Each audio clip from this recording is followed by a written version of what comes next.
Un tagine de poulet citron. Et tiens, on dit un ou une tagine? Eh bien, c'est un tagine, c'est un mot d'origine arabe, voire berbère, qui définit un plat en terre cuite. Bon, on débute par émincer 2 oignons. Et ensuite? Maintenant, 3 gousses d'ail qu'on va écraser sur la lame du couteau. Les écraser? Ouh! C'est simplement plus facile pour l'éplucher par la suite. Et d'autant plus dans cette recette, on va l'utiliser entier, juste pour parfumer. Et pour le reste, c'est bientôt fini. Un tagine bien chaud sur le feu, de l'huile d'olive et une noix de beurre.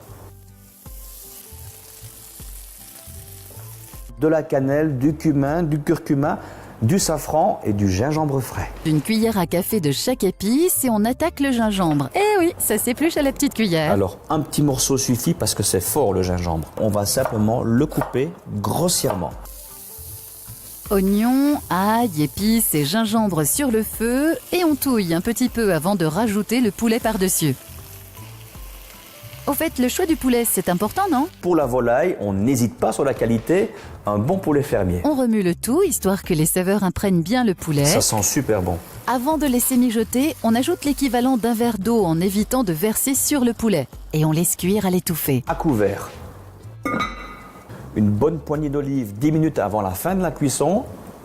Et évidemment, un citron confit qu'on va couper grossièrement, qu'on va ajouter avec les olives. Et si vous n'avez pas de citron confit, un demi-citron frais sera parfait. Allez, on couvre et on laisse cuire encore 10 minutes avant de rajouter la coriandre. Un tagine sans coriandre fraîche, c'est pas un tagine. Alors, haché minute, on ajoute ça à l'envoi. À l'envoi. Ah, juste avant de servir. On ajoute sur l'assiette quelques zestes de citron. C'est bien pour la déco et ça ajoute un peu de fraîcheur à la dégustation.